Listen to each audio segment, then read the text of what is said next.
Picture this. You're standing on a Chicago street corner in 2021. The air is thick with tension. Sirens wail in the distance.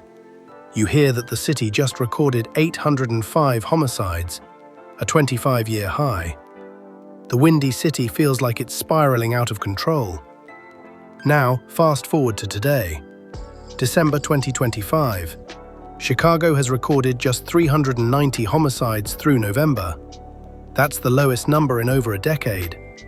Violent crime is down 23%. Shootings have plummeted. Carjackings cut almost in half. By every statistical measure, Chicago is safer than it's been in years. So here's the million-dollar question that nobody's asking. If crime is falling faster than ever, why are so many people still fleeing the city? This is the story everyone's getting wrong about Chicago. And the truth? It's way more complicated and heartbreaking than you think. Let me hit you with some facts that'll blow your mind. Through November 2025, Chicago has seen violent crime drop by 23% compared to last year. Think about that for a second. Nearly a quarter reduction in a single year. Homicides? Down 28%. At 390 through November, this is the lowest count since 2014. Robberies? Down 35%. Motor vehicle thefts? Down 23%. And carjackings, those terrifying incidents that made national headlines, are down 48%. Even on the CTA trains and buses, where everyone felt unsafe just 2 years ago, transit crimes are down 3%. This isn't just Chicago getting better. Cities across America are experiencing the same trend. Nationwide, violent crime dropped over 8% between August 2024 and July 2025. Murders? Down 17.5% across the country. But here's where it gets interesting, and honestly, kind of sad. While Chicago's crime numbers are falling to levels we haven't seen in a decade, the city's population has been hemorrhaging. Since April 2020, Chicago has lost nearly 82,000 residents. That's the second largest loss of any American city. Only New York City has lost more people. Wait, it gets even more shocking. Chicago's population in 2023 hit 2.66 million, the lowest it's been since 1920. Since then, it's only slightly recovered to about 2.75 million in 2025. But that's still lower than it was over a century ago. Think about that. More than 100 years ago, Chicago had more people than it does right now. So if the streets are getting safer, what's driving people away? Here's what the statistics can't capture. Trauma doesn't follow a spreadsheet. Between 2020 and 2021, Chicago experienced a nightmare. Homicides jumped from around 500 in 2019 to 805 in 2021. That's not just numbers. That's 305 more families destroyed, 305 more funerals, 305 more neighborhoods that had to watch as a mother buried her child or a child lost a parent. And when crime spikes like that, it doesn't just hurt the people directly affected. It creates a ripple effect through entire communities. Small businesses close because customers are afraid to come. Property values drop. Good schools lose students. Jobs disappear. Even though crime has been dropping steadily since 2021, with 617 homicides in 2023, 575 in 2024, and on track for fewer than 500 in 2025, people remember those traumatic years. They remember being scared. They remember feeling like their city was out of control. And here's the brutal truth. Once trust is broken, it's incredibly hard to rebuild. Research shows that Black Chicagoans are 20 times more likely to become victims of violent crime than white Chicagoans. 20 times. Let that sink in. The neighborhoods that suffered most during the 2020-2021 crime surge, places like Fuller Park, Garfield Park, and parts of the South and West Sides, those communities haven't forgotten. They can't afford to forget. And while Mayor Brandon Johnson can rightfully celebrate these historic declines in violence, there's another problem brewing beneath the surface, one that has nothing to do with crime at all. Want to know what's really driving people out of Chicago? 3 letters. Tax. In 2019, polling found that 61% of Illinois residents had thought about leaving the state. When asked why, the number one reason was taxes. Not crime, taxes. In 2023, more polling confirmed the same thing. When people were asked why they wanted to leave, 27% cited taxes as their main reason. Chicago and Illinois have some of the highest tax burdens in America. Property taxes, sales taxes, income taxes, they all add up. And when you combine that with a high cost of living, many families, especially middle-class families, look at their finances and realize they simply can't make it work anymore. Between July 2023 and July 2024, Illinois lost 56,235 residents to other states through domestic migration. Only California and New York lost more people. Think about that. Families picking up everything they own and moving to states with lower taxes and more affordable housing. Where are they going? Places like Texas, Florida, Tennessee. States with no income tax, cheaper housing, and growing job markets.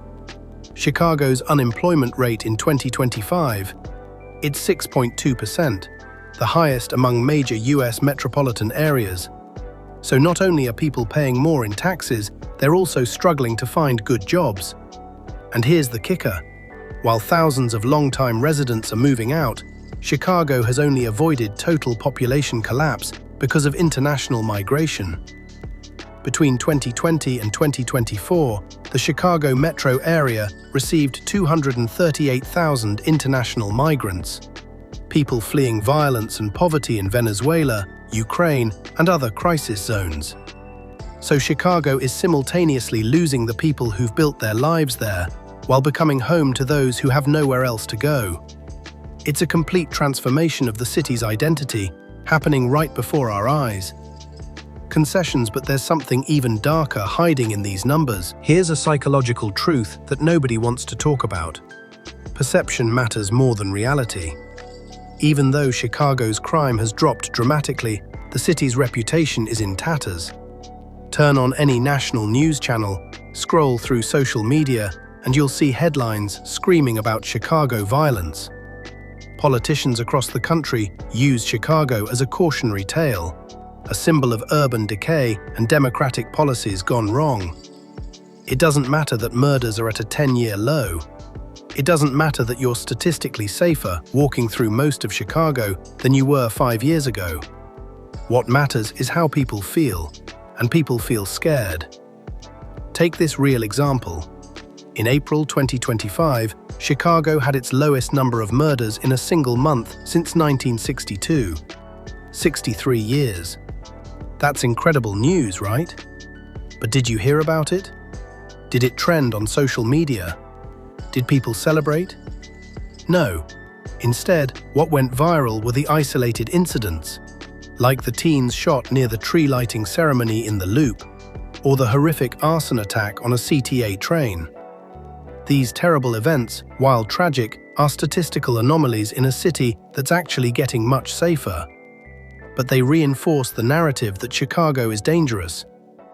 And here's where it gets really complicated. Even though overall crime is down, some types of crime are still elevated compared to pre-pandemic levels. Aggravated assaults in 2023 reached 22,569, cases levels not seen since 2011. Car thefts hit a decade high of 30,501 incidents. Plus, there's another troubling trend. The arrest rate has collapsed. In 2023, only 10.8% of violent crimes resulted in an arrest. That's nearly half the rate from a decade earlier. So even though fewer crimes are happening, criminals are also less likely to be caught. What does that tell residents? It tells them that even if things are getting better, the system still isn't working. It tells them that justice is still out of reach. It tells them that maybe, just maybe, it's time to look for somewhere else to call home. And that brings us to the most heartbreaking part of this story. Let's talk about who's really being hurt by all of this. When middle-class and wealthy families leave Chicago, they take their tax dollars with them. That means less money for schools, less money for parks, less money for the very social programs that could help reduce crime even further. The communities that suffered most during the 2020-2021 crime surge are the same communities now facing disinvestment. Mayor Johnson himself acknowledged this, saying that population loss is deeply rooted in historic disinvestment. When resources disappear from neighborhoods, when schools close, when mental health clinics shut down, when affordable housing vanishes, the people who can't afford to leave get trapped. And here's the cruelest irony. Just as Chicago is finally making real progress on reducing violence, the city might not have the population or resources to sustain that progress. If Houston continues its current growth trajectory, it will surpass Chicago as America's third largest city by 2035. Chicago, once the industrial powerhouse of America, the city of big shoulders, would drop to fourth. But forget the rankings for a second. Think about what that means for real people. It means a child growing up on the South Side who finally has a safer neighborhood to play in, but whose school is underfunded and overcrowded. It means a small business owner who weathered the storm of 2020-2021, only to watch their customers move to the suburbs. It means a grandmother who's lived in her home for 50 years, watching as her neighbors pack up and leave one by one. Chicago is at a crossroads. Crime is down, that's undeniable. But the city's problems run deeper than crime statistics. They're about economics, about opportunity, about whether working families can afford to build a life there. They're about trust in government, trust in the future, trust that things will continue to improve. So here's where we end, with a question, not an answer. Can a city reduce crime and still lose its soul? Can it become statistically safer while simultaneously becoming less affordable, less welcoming, less livable? The data says crime is dropping in Chicago, fast, dramatically, in ways we should celebrate. But the data also says people are leaving. Families are choosing to start over somewhere else. Communities are hollowing out. Which statistic matters more? Maybe that's the wrong question. Maybe we should be asking, what does it take to not just reduce crime, but to build a city where people actually want to stay, where they feel safe and can afford to live, where opportunity exists alongside security? Chicago's story isn't over, not even close. But right now, it's writing a chapter that nobody expected. One where the good news about crime can't seem to outweigh everything else that's broken. The Windy City is changing. The question is, into what?